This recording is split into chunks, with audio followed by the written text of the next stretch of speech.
चलिए friends, hydrocarbon के द्वारा हम हेलो एल्केन का निर्माण कर रहे थे और ये है हमारा लेक्चर नंबर 7। इस लेक्चर में हम एल्केन के द्वारा हेलो एल्केन बनाएंगे। तो यहाँ पे देखिए, सबसे पहले हम क्या ले लेंगे, एल्कीन ले लेंगे। ये देखिए एल्कीन का स्ट्रक्चर क्या होता है, जब कार्बन और कार्बन डबल बॉन्ड से जुड़ा हुआ है तो उसको बोलेंगे एल्कीन। इस ग्रुप को क्या बोलते हैं, एल्कीन। जब कार्बन और कार्बन डबल बॉन्ड से जुड़ा हुआ है, दोहरा बंध से जुड़ा हुआ है, तब उसको बोलेंगे एल्कीन। और एल्कीन भी एक प्रकार का क्या है, हाइड्रोकार्बन है एल्कीन के द्वारा। तो आइए देखते हैं कि एल्कीन के द्वारा हम कैसे यहाँ पे सीख सकते हैं। और आपको हमेशा ध्यान रखना है, ये जो अभिक्रिया होगी, इस अभिक्रिया को बोलते हैं हैलोजनीकरण। हैलोजनीकरण का मतलब हैलोजन का जुड़ना, ठीक है। इसी एल्कीन में क्या होगा, कोई हैलोजन आपकी जुड़ जाएगा, ये डबल बॉन्ड सिंगल बॉन्ड में कन्वर्ट हो जाएगा, तब वहां पे हैलोजनीकरण अभिक्रिया उसको बोलेंगे हैलोजनीकरण। और उससे हम फिर उसके बाद क्या मिलेगा हमको, हेलो एल्केन। तो आइए देखते हैं। यहाँ पे देखिए, सबसे पहले आपको फॉर्मेट क्या ध्यान रखना है।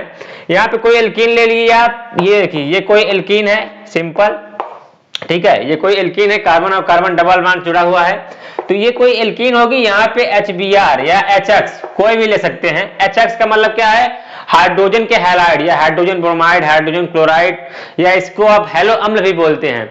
तो सिंपल इससे जब आप अभिक्रिया करवाएंगे इस एल्कीन पे, तो यहाँ पे जो एल्कीन इस कार्बन और कार्बन के बीच में डबल बॉन्ड है, ये टूट जाएगा। एक बॉन्ड टूट जाएगा जब, तो इसका भी एक बॉन्ड और फ्री हो जाएगा, इसका भी एक बॉन्ड और फ्री हो जाएगा। इन दोनों के, जैसे यहाँ पे देखिए ये ऐसे हैं, यहाँ पे देखिए ये, अब इन दोनों का बॉन्ड फ्री हो जाएगा। अभी तो यहाँ पे इसके अष्टक यानी इसके जो बॉन्ड थे चार पूर्व थे। अब यहाँ पे जब बॉन्ड टूट जाएगा तो यहाँ पे देखिए ये कार्बन और इस कार्बन के बीच में सिंगल बॉन्ड हो जाएगा।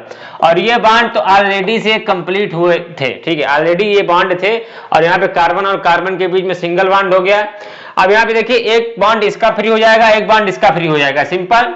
तो यहाँ पे भी क्या होगा, हाइड्रोजन और ब्रोमीन के बीच में बॉन्ड टूटेगा, तो एक कार्बन पे हाइड्रोजन चला जाएगा और दूसरे कार्बन पे ब्रोमीन चला जाएगा या हाइड्रोजन चला जाएगा। तो यहाँ पे देखिए एक कार्बन पे ब्रोमीन गया है, एक कार्बन में हाइड्रोजन, यानी हैलोजन का जुड़ना। तो यहाँ पे देखिए हैलोजन जुड़ा हुआ है, तो इसको बोलेंगे हैलोजनीकरण, ठीक है। तो इस फॉर्मेट में हमको अभिक्रिया करवानी है। तो ये हो गया बेसिक फॉर्मेट। अब आइए कोई एग्जांपल ले लेते हैं। जैसे सपोज करिए आपको कोई एग्जांपल दिया हुआ है ऐसा, ये देखिए प्रोपीन दिया हुआ है आपको। ये किसका स्ट्रक्चर है, प्रोपीन। 3 कार्बन के लिए प्रोप और यहाँ पे डबल बॉन्ड है, जिसको बोलेंगे प्रोपीन। ये प्रोपीन का स्ट्रक्चर दिया हुआ है और इसकी अभिक्रिया आप किसी हेलो अम्ल HBr से ही करवा देते हैं। यहाँ पे देखिए जब HBr से आप अभिक्रिया करवाएंगे तो यहाँ पे सिंपल चीज होगी क्या, यहाँ पे देखिए होगा ये, यहाँ पे देखिए क्या होगा। सबसे पहले आपको देखना है डबल बॉन्ड को तोड़ना है हमको, ठीक है। यहाँ पे देखिए डबल बॉन्ड को तोड़ दीजिए। जब डबल बॉन्ड को तोड़ेंगे तो यहाँ पे सिंगल बॉन्ड हो जाएगा। तो सिंपल यहाँ पे स्ट्रक्चर क्या है, CH3। ये कार्बन इस कार्बन के बीच में सिंगल बॉन्ड हो जाएगा। सिंपल यहाँ पे हाइड्रोजन थे और यहाँ पे भी हाइड्रोजन है, ठीक है। ये सेम स्ट्रक्चर है। अब इस कार्बन पे भी एक बॉन्ड फ्री हो जाएगा, इस कार्बन पे भी एक बॉन्ड फ्री हो जाएगा। अब दोस्तों बात ये आती है कि जब हाइड्रोजन और ब्रोमीन के बीच में जब बॉन्ड टूटेगा तो होगा क्या, यहाँ पे देखिए कि हाइड्रोजन किस कार्बन पे जुड़ेगा और ब्रोमीन किस कार्बन पे जुड़ेगा। इस केस में क्या था, इस केस में दोनों कार्बन के जो गुण हैं अलग अलग हैं।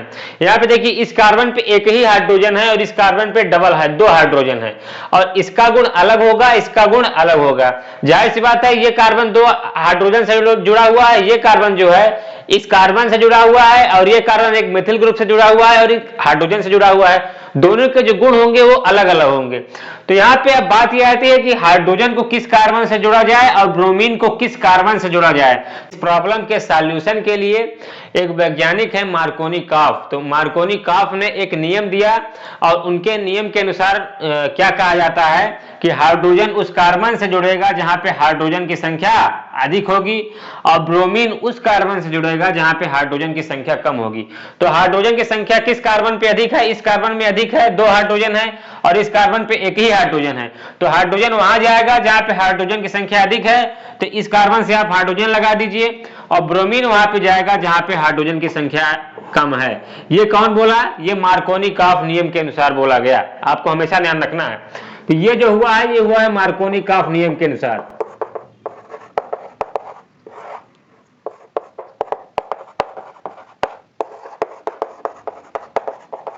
आप इस मार्कोनी काफ नियम को कक्षा 11 में हाइड्रोकार्बन वाले चैप्टर में पढ़े होंगे। तो मार्कोनी-काफ नियम के अनुसार क्या हो गया कि हाइड्रोजन वहां जाएगा जहां पे हाइड्रोजन की संख्या अधिक होगी और ब्रोमीन वहां जाएगा जहां पे हाइड्रोजन की संख्या कम होगी। जाहिर सी बात है कि हाइड्रोजन है तो हाइड्रोजन के ही ग्रुप में जाना पसंद करेगा, जहां पे हाइड्रोजन की संख्या ज्यादा होगी वहीं पे जाना पसंद करेगा। जैसे हम लोग मानव है तो मानव के ही ग्रुप में जाना पसंद करेंगे, हम किसी पशु के ग्रुप में नहीं जाना पसंद करेंगे। कोई पशु है, पक्षी है तो वो पक्षी के ही ग्रुप में जाना पसंद करेगा। वैसे ही हाइड्रोजन है तो हाइड्रोजन के ही ग्रुप में जाना पसंद करेगा। अभी हम जब यहाँ पे इसकी क्रियाविधि के बारे में पढ़ेंगे तो हमको अच्छे से क्लियर होगा। तो ये हो गया मार्कोनी-काफ नियम। अब यहाँ पे दोस्तों आपको एक चीज और ध्यान देनी है और वो बहुत इंपॉर्टेंट है। अगर यहीं पे आपको उत्प्रेरक के रूप में पेरोक्साइड दे के रखा है, यहाँ पे अगर आपको पेरोक्साइड लिखा हुआ है, पेरोक्साइड देखिए पेरोक्साइड क्या होता है, बात आती है कि अगर आपको उत्प्रेरक यानी कैटेलिस्ट के रूप में पेरोक्साइड देके रखा है तब यहाँ पे ये जो मार्कोनी-काफ नियम है ये इसके विपरीत लग जाता है, यानी प्रति मार्कोनी-काफ नियम यहाँ पे लग जाएगा। कैसे लगेगा देखिए। अब पहले बात आती है कि पेरोक्साइड क्या होता है। जब हाइड्रोजन और ऑक्सीजन जो होते हैं डायरेक्टली एक दूसरे से अटैच होते हैं तो इस ग्रुप को बोलते हैं पेरोक्साइड। यहाँ पे ऑक्सीजन और ऑक्सीजन डायरेक्टली अटैच हैं, जुड़े हुए हैं, तब इसको बोलेंगे पेरोक्साइड। अगर यहीं पे हाइड्रोजन लगा दिया जाए तो हाइड्रोजन पेरोक्साइड, ठीक है, सल्फर लगा दिया जाए तो सल्फर पेरोक्साइड, यानी हमको इस ग्रुप को देखना है। तो ये क्या है H2O2, यहाँ पे देखिए H2O2, ये क्या है हाइड्रोजन पेरोक्साइड, कोई भी पेरोक्साइड हो सकता है। अगर यहाँ पे पेरोक्साइड देके रखा है तब यहाँ पे ये जो नियम है वो उल्टा हो जाएगा, यानी तब हाइड्रोजन वहां पे जाएगा जहां हाइड्रोजन की संख्या कम होगी और ब्रोमीन वहां पे जाएगा जहां पे हाइड्रोजन की संख्या अधिक होगी। तब यहाँ पे ये प्रति मार्कोनी-काफ यहाँ पे नियम लगेगा। तो देखिए यहाँ पे सिंपल चीज क्या हो जाएगी, पहले तो यहाँ पे CH3 था हमारा, ये कार्बन और इस कार्बन के बीच में सिंगल बॉन्ड हो गया, यहाँ पे हाइड्रोजन लगा हुआ था, हाइड्रोजन लगा हुआ था, हाइड्रोजन लगा हुआ था। अब यहाँ पे प्रति मार्कोनी-काफ नियम लग जाएगा। उस नियम के अनुसार क्या होगा कि हाइड्रोजन वहां जाएगा जहां हाइड्रोजन की संख्या कम होगी। इस कार्बन पे एक ही हाइड्रोजन है तो यहाँ पे हाइड्रोजन लग जाएगा और यहाँ पे आपका लग जाएगा ब्रोमीन, ठीक है। तो आपको ध्यान रखना है और इस नियम को बोलेंगे प्रति मार्कोनी-काफ नियम, इसको बोलेंगे प्रति मार्कोनी-काफ नियम, ठीक है, प्रति मार्कोनी-काफ नियम।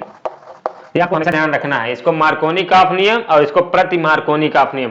और प्रति मार्कोनी-काफ नियम जो लगा हुआ है वो पेरोक्साइड के कारण आए, यही मेन जड़ है इसका। अगर पेरोक्साइड ना दिया होता तो यहाँ पे कोई दिक्कत ही नहीं होती, तब हम डायरेक्टली वहां पे मार्कोनी-काफ नियम लगा देते। लेकिन अगर आपको ध्यान रखना है, आपको ये जो उत्प्रेरक दिया हुआ है पेरोक्साइड, ये बहुत ही इंपॉर्टेंट है, यहीं पे बच्चे फंसते हैं, ठीक है। तो पेरोक्साइड आप हमेशा ध्यान रखिएगा, पेरोक्साइड दिया हुआ है तो वहां पे प्रति मार्कोनी-काफ नियम लगेगा। दोस्तों अब इसकी क्रियाविधि के बारे में देखते हैं जिसको हम और अच्छे से क्लियर होगा और डिटेल में नॉलेज होगा। तो आइए दोस्तों, हम ये अभिक्रिया लिख दिए हैं, जो अभी हम इसको पढ़ चुके हैं। अब इसकी क्रियाविधि के बारे में देखते हैं। देखिए इसका क्रियाविधि क्या होगी,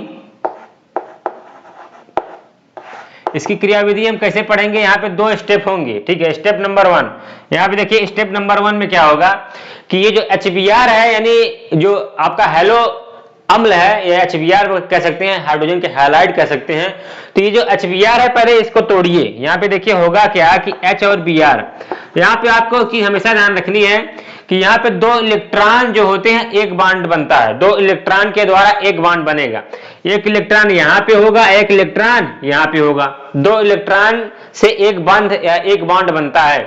अब ये दोनों इलेक्ट्रॉन को ये ब्रोमीन ले लेगा, ठीक है, दोनों इलेक्ट्रॉन को ब्रोमीन जल्दी से खींच लेगा। तो दोस्तों आपको पता होगा कि जिसके ऊपर इलेक्ट्रॉन जाते हैं उसके ऊपर निगेटिव चार्ज आता है और जिससे इलेक्ट्रॉन गए उसके ऊपर पॉजिटिव चार्ज आएगा। इससे इलेक्ट्रॉन चले गए हैं और इस पे आए हैं तो H क्या हो जाएगा, H के ऊपर क्या होगा, पॉजिटिव चार्ज होगा, प्लस ब्रोमीन के ऊपर इलेक्ट्रॉन आए हैं तो ब्रोमीन के ऊपर क्या होगा, निगेटिव चार्ज होगा। तो ब्रोमीन के ऊपर क्या हो जाएगा, निगेटिव चार्ज, सिंपल चीज। अच्छा, ये तो स्टेप नंबर 1 में ये चीजें होंगी। अब आइए स्टेप नंबर 2 में देखिए क्या होगा कि ये इसको आप तोड़िए। तो स्टेप नंबर 2 में ये हमारा था CH3 CH और यहाँ पे क्या था, डबल बॉन्ड, और यहाँ पे क्या था, CH2, ठीक है। अब यहाँ पे देखिए सिंपल सी चीज है, यहाँ पे 2 चीजें हो सकती हैं। अब अभी हम यहाँ पे देखिए 2 इलेक्ट्रॉन ये है और 2 इलेक्ट्रॉन ये है। यहाँ पे 2 बॉन्ड है तो 4 इलेक्ट्रॉन होंगे, एक बॉन्ड यहाँ पे था तो 2 इलेक्ट्रॉन थे, यहाँ पे 4 इलेक्ट्रॉन होंगे। अब यहाँ पे एक बॉन्ड को आपको तोड़ना है, ठीक है, एक बॉन्ड टूटेगा। अब यहाँ पे 2 कंडीशन हो सकती हैं। अब 2 कंडीशन कौन कौन सी हो सकती हैं आप बताइए। यहाँ पे देखिए 2 कंडीशन हो सकती हैं, कौन कौन सी हो सकती हैं देखिए जरा। अब यहाँ पे देखिए या तो ये दोनों इलेक्ट्रॉन ये कार्बन ले ले, या तो दोनों इलेक्ट्रॉन ये कार्बन ले ले, ठीक है। या तो ये कार्बन ले सकता है दोनों इलेक्ट्रॉन, सिंपल चीज है, या तो ये दोनों इलेक्ट्रॉन ये कार्बन ले सकता है, या तो दोनों इलेक्ट्रॉन ये कार्बन ले सकता है। तो जब ये कार्बन दोनों इलेक्ट्रॉन ले लेगा तो इसके ऊपर नेगेटिव चार्ज आएगा, और इससे इलेक्ट्रॉन गए हैं तो इसके ऊपर पॉजिटिव चार्ज आएगा।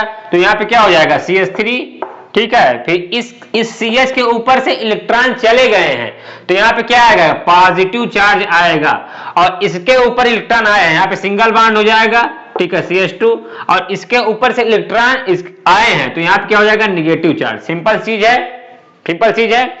अब यहाँ पे देखिए, अगर हम सपोज करेंगे ये दोनों इलेक्ट्रॉन ये कार्बन ले लिया है, अब ये दोनों इलेक्ट्रॉन ये कार्बन ले लेगा तो यहाँ पे क्या हो जाएगा, ये आपका CH3 था, ठीक है, CH3 था।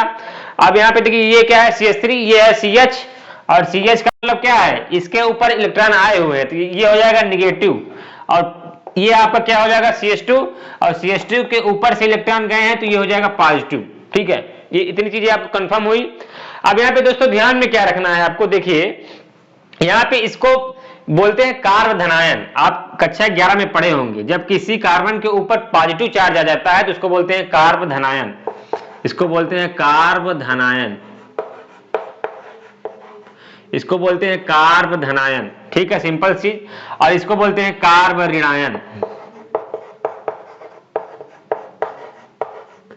इसको बोलते हैं कार्ब ऋणायन, और इसको बोलते हैं कार्ब धनायन, सिंपल चीज है। अब यहाँ पे देखिए ये भी क्या होगा, कार्ब धनायन होगा, ये भी कार्ब ऋणायन होगा, तो ये होगा कार्ब ऋणायन, ये होगा कार्ब धनायन। अब यहाँ पे दोस्तों एक चीज और देखिए कि यहाँ पे कार्ब धनायन जो बना है वो कितने डिग्री है। यहाँ पे देखिए कार्बन उस कार्बन से जुड़ा हुआ है जो दो कार्बन से जुड़ा हुआ है, ये कार्ब धनायन का कार्बन उस कार्बन से जुड़ा हुआ है जो दो कार्बन से जुड़ा हुआ है, एक कार्बन ये एक कार्बन ये, तो यहाँ पे 2 डिग्री कार्ब धनायन बना हुआ है, आपको हमेशा ध्यान रखना है, ठीक है। और यहाँ पे जो कार्ब धनायन बना हुआ है ये वाला कार्ब धनायन, ये वाला कार्ब धनायन आपको 1 डिग्री है, 1 डिग्री कार्ब धनायन। ये देखिए यहाँ पे 1 डिग्री कार्ब धनायन बना हुआ है, यहाँ पे 2 डिग्री कार्ब धनायन। 1 डिग्री क्यों हो गए, क्योंकि ये कार्बन एक ही कार्बन से जुड़ा हुआ है, जिसके इसीलिए 1 डिग्री हो गया। अब दोस्तों केमिस्ट्री यानी रसायन विज्ञान में क्या कहा जाता है कि कार्ब धनायन की स्टेबिलिटी के बारे में आप पढ़े होंगे कि कौन ज्यादा स्थायी होता है, ठीक है। तो यहाँ पे आप पढ़े होंगे कि 3 डिग्री कार्ब धनायन सबसे ज्यादा स्थायी होता है, फिर उसके बाद होता है 2 डिग्री कार्ब धनायन स्थायी, फिर उसके बाद 1 डिग्री कार्ब धनायन स्थायी होता है। सबसे ज्यादा 3 डिग्री, फिर 2 डिग्री, ये फिर 1 डिग्री, ये आप पढ़े होंगे कक्षा 11 में। तो 3 डिग्री कार्ब धनायन ज्यादा स्थायी है, यानी 2 डिग्री कार्ब धनायन 1 डिग्री से ज्यादा स्थायी होगा, तो 2 डिग्री ज्यादा स्थायी है। अब यहाँ पे होता क्या है बेसिकली कि यहाँ पे जो H+ है और Br- है, H+ क्या होगा कि ये माइनस के साथ जुड़ेगा, ठीक है। अब ये इसमें टकटकी लगाए हुए देखता रहेगा कि हम किससे जुड़े। तो यहाँ पे देखिए H+ जो है वो यहाँ पे ढूंढेगा कि यहाँ पे माइनस कौन सा पार्ट है, तो यहाँ पे देखिए यहाँ पे माइनस पार्ट कौन सा है, तो यहाँ पे माइनस पार्ट ये है। तो ये जो H+ है ये आपको इसकी टकटकी लगा के देखता रहेगा, तो H+ यहीं पे जाकर जुड़ जाएगा, क्योंकि यहाँ प्लस है यहाँ पे माइनस है, तो यहाँ पे सिंपल जब हाइड्रोजन यहाँ पे आके अटैच होकर जुड़ जाएगा, ये देखिए ये यहाँ पे हाइड्रोजन अटैच होकर जब जुड़ जाएगा तब इसका ऋणावेशित जो चिन्ह है वो क्या हो जाएगा, हट जाएगा। सिंपल चीज है, सिंपल चीज है। क्यों हट गया, क्योंकि कार्बन के चारों बांड पूरे हो गए, ये हो गया हाइड्रोजन, हाइड्रोजन यहाँ पे लग गया, सिंपल सी चीज। अब यहाँ पे देखिए ब्रोमीन है, ये ऋणावेशित है, अब ये धनावेशित को ढूंढेगा, तो यहाँ पे देखिए ये जो है क्या धनावेशित है, तब यहाँ पे ये ब्रोमीन आके यहाँ पे अटैच हो जाएगा। यहाँ पे देखिए यहाँ पे आ जाएगा ब्रोमीन आपका, ये देखिए ये ऋणावेशित था, यहाँ पे आके अटैच हो जाएगा, इसका ऋणावेशित पार्ट पॉजिटिव पार्ट हट जाएगा, यहाँ पे भी कार्बन के 4 बांड हो गए, ठीक है। इतनी चीजें आपको समझ में आ रही है। यानी देखिए मार्कोनिकॉफ नियम यही बोलता था कि हाइड्रोजन वहां पे जुड़ेगा जहां हाइड्रोजन की संख्या अधिक होगी, यहाँ पे हाइड्रोजन की संख्या अधिक है, क्योंकि यहाँ पे कार्ब धनायन जो बन रहा था वो 2 डिग्री बन रहा था, वो ज्यादा स्टेबल है, ज्यादा स्थायी है, इसीलिए यहाँ पे गया ब्रोमीन को यहाँ पे जोड़ दिया गया, ठीक है। ये सिंपल चीज। और इस केस में क्या होगा कि H+ वहां जाएगा जहां पे ऋणावेशित पार्ट में जाएगा, तो यहाँ पे H+ जुड़ जाएगा, ये देखिए यहाँ पे हाइड्रोजन जुड़ जाएगा, यहाँ पे जुड़ जाएगा आपका ब्रोमीन। क्यों जुड़ जाएगा, क्योंकि ब्रोमीन नेगेटिव था, ये पॉजिटिव था, तो यहाँ पे पॉजिटिव के साथ क्या जुड़ जाएगा, ब्रोमीन जुड़ जाएगा। और ये क्या था, पॉजिटिव था, तो ये जाएगा नेगेटिव के साथ, तो इस कार्बन से जुड़ जाएगा। यानी यहाँ पे देखिए हाइड्रोजन उस कार्बन से लगा हुआ है जो एक हाइड्रोजन है, हाइड्रोजन की संख्या कम है, और यहाँ पे आपका ब्रोमीन उस कार्बन से लगा हुआ है जहाँ पे हाइड्रोजन की संख्या अधिक है। और यहाँ पे एक चीज ध्यान रखना है आपको, यहाँ पे हाइड्रोजन परऑक्साइड H2O2 का उपयोग जरूर होगा, ठीक है। आपको अभिक्रिया में दिया रहेगा, यहाँ पे हाइड्रोजन परऑक्साइड दिया होगा, तब ये प्रति मार्कोनिकॉफ नियम लगाना है। तो आपके लिए ज्यादा जो सही होता है वो ये होता है, यानी अभिक्रिया दोनों हो सकती है, लेकिन जो ज्यादा संख्या में बनता है हमारा जो उत्पाद जो होता है, जो हेलो एल्केन जो होता है, सबसे ज्यादा अमाउंट में, ज्यादा संख्या में, ज्यादा अणुओं में बनता है ये वाला। मार्कोनिकॉफ नियम के अनुसार जो किया गया है, ये इसके द्वारा जो उत्पाद होता है अल्प नहीं होता, बहुत ढेर सारा होता है, और ये अल्प होता है, बहुत कम होता है, सूक्ष्म अमाउंट में होता है, बट ये लार्ज अमाउंट में होगा। तो आपको ये हमेशा ध्यान रखना है, क्योंकि यहाँ पे स्टेबिलिटी देखी गई है, 2 डिग्री कार्बन ज्यादा स्टेबल है, तो ये वाला हमारे लिए मार्कोनिकॉफ ने जो नियम बताया था उसके आधार पर ये एकदम एग्जैक्ट सही होगा। सही ये भी है, बट यहाँ पे हाइड्रोजन परऑक्साइड यूज होना चाहिए। तो फ्रेंड्स, ये था हमारा आज का लेक्चर। अगर आपको हमारा वीडियो अच्छा लगा हो तो प्लीज लाइक करें, शेयर करें और कमेंट करें। अगर आपको वीडियो अच्छा लगा है तो भी कमेंट करें, और अगर वीडियो नहीं अच्छा लगा है तो भी कमेंट करें, जिससे हम और अच्छे से वीडियो बनाने का प्रयास करें। तो फ्रेंड्स, हमारे चैनल यानी विलेज वाला को सब्सक्राइब कर लीजिए, क्योंकि केमिस्ट्री से रिलेटेड ऐसी ही वीडियो आपको मिलती रहेंगी। थैंक यू, धन्यवाद, जय हिंद, जय भारत।